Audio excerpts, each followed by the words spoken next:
Ini orang dunia buta mekarat tengku pagi terus urut kiamat kau kena hua kena yang tanah yak mica cabang-cabang bi dikrek kengan tamu tungkat hanale timo dukna sengsara urang yang buta ba urut kiamat gejak tan gedoho mutacah-tacah rebah hana tho pude melempah sakit le urang yang buta tinggal urut kiamat gedayang ba Allah ya Allah wa qalu lima hasyaratani yama walakin fid dunya basira. Ya Allah, kenapa hari ini aku buta?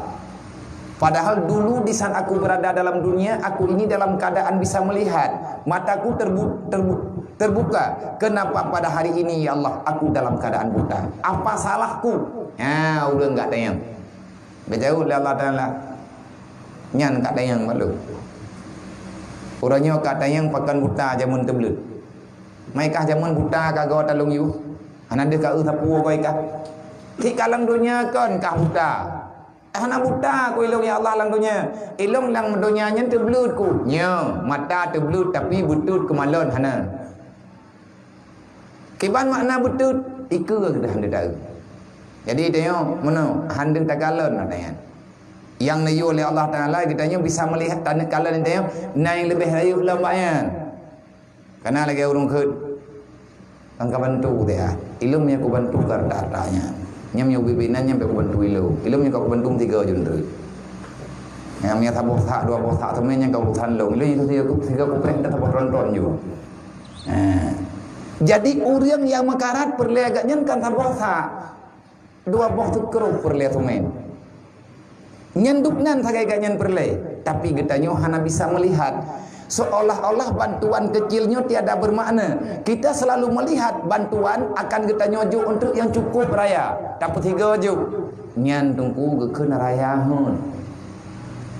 Takut-takut hantruk mata tu. Hantruk wadai yang terkenal.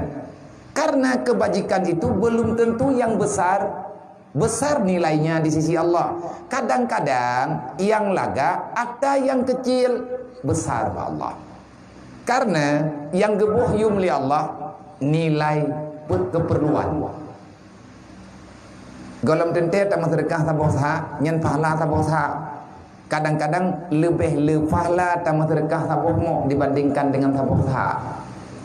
Orang yang tak sedekah tabah sah nyai gatnyan ketingah berlebur. Tajuk boleh dengan tabah sah. Orang yang laki abu nawakan tabah sah berle, tabah mo kabar wa kagak tende. Nya pada berleanya. Cuma lagi dia mana ada begah, saya tamat tajuk 3 ondre. Nyata baju-bajunya nak minta alih palain, nanti payah hantip nak begah balung, hana payah begah alih karena katip mandu. Nyan kah biasa. Bahkan menan biasa banyak manusia mengatakan demikian. Kalau aku kaya, aku akan membantu. Menyerta kedilung nak kaya ya Allah, nyai lung ku bantu. Nyo akan kuberi ya Allah, memudah rezeki lung lungju. Nyan mandum tanyo laganya. Padahal Allah Ta'ala hana pernah kepegat syarat bagdaya. Geberi ju. Cuma nilai je bak draw gedaya. Menyelih geberi hana dapat buat banyak. Nyan Allah Ta'ala bungai ke. Tapi punya geberi oleh Allah Ta'ala dapat buat banyak. Nyan lagi nak menjanji dalam Quran. Pun nak berkali Allah. Wa in syakartum la adzidalakum wa la in kafartum inna azabi lasyadid. Kalau kamu mau bersyukur, aku tambah nikmat yang lain. Kalau kamu seandainya tidak mau bersyukur, nikmatmu tidak akan aku cabut, tetap akan aku berikan. Jatahmu tetap belum beri, ngeberkali Allah. Jatah draw ke kujuk hamba, tapi ingat, inna azabi lasyadid. Kupreh draw ke tengah orang kiamat. Nyan lagi tanya pribadi kita yang menyertai di bita timang-timang baju-baju tapo tanya nak masalah draw.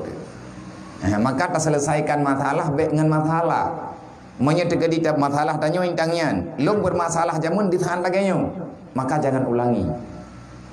Baik lagi tanya hurt bak hurt. Le orang yang terbelut dalam dunia tapi gepeluang ba aturan Allah. Lang dunia gebalah le Allah udip susah urut kiamat belum tamah susah. Udip urut kiamat dalam keadaan buta.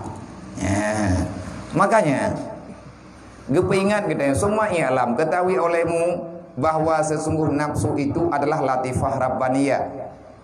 Dan bermula dianya latifah rabbaniyah itu diantara lain adalah ruah. Wahia ruhun qabla ta'luqiha bil ajsad. Dia itu ruh, putra ruh, benda yang sifatnya gimana pengaruhnya ada. Lagi angin. Tergolong ke putak lu badan kita yang. Nah, tatu'uh rasa, tarasa dengan perasaan, tetapi jihnya hanya nyata dengan pandangan. Tergolong ke pegot nyan kalih, tergolong ke pegot tubuh, kalih ke pudu, kalih ke pegot nyawa. Wa nufikha fis sur, wa nufikha ruh. Fil ajsad. Di saatnya itu lagi nyasid waktu dicipta oleh Allah Taala dalam rahimah, ukuran perut bulan tanyo dalam kandungan baru kepat roh oleh Allah. Nyen mereka kepat roh berarti nyen kanyawang. Nyen kagepat roh nyawang, mereka kepat roh nyawang, walaupun golong membentuk tubuh sempurna lagi tubuh rohnya, andai kata terjadi hal-hal yang tidak diharapkan nanti, itu meninggal dalam kandungan. Nah, nekmin lahir dalam keadaan butuh-butuh prematur. Jadi lahir di dalam keadaan cacat. Ba umur 6 bulan lahir dunia. Golom tat membentuk, golom timang, golom tip pempunyung, golom tip jaro, mate golom tip kaki. Nah, urun daya nyan lagi nyan kejadian lahir tika mati. Napa ya temanau? Menya iya teh put belian temanau. Menya kana truk menya truk put belian lebih put belian lebih 2 euro lahir ada andai kata mate asau muca arhut hana mata hana punyung hana kaki hana jarau temanau pegot nyan manusia. Mana kaki ya kau? Kan bak kaki. Sebab nanti urulan dunia yo hanaki karayu gari kagejak pada punya ke email udah mata punya kaki hana jaro gahana gekira manusia gekira makhluk wate umu truk genap buat bulan nyan kageti buah nyan menyutuk kedi anak nyan lahir ia teh umu buat bulan teman-teman teman-teman yang kalagi berlaku dengan rayu teman-teman gapan tembayang olian danau pegot memang nyen ka manusia walaupun hana nyata tapi menyatakan di lahir di menyupu belit nyana tak apa memang hana hukum tak gekiranya apunan ni darah biasa walaupun liur nyaman kepegahnya na megat hom kepada dang dia nyaw yurun zaman ke iya bawa keruat kamano kamadenya hanambo mana geduli hino innallaha wa malaikatahu yusalluna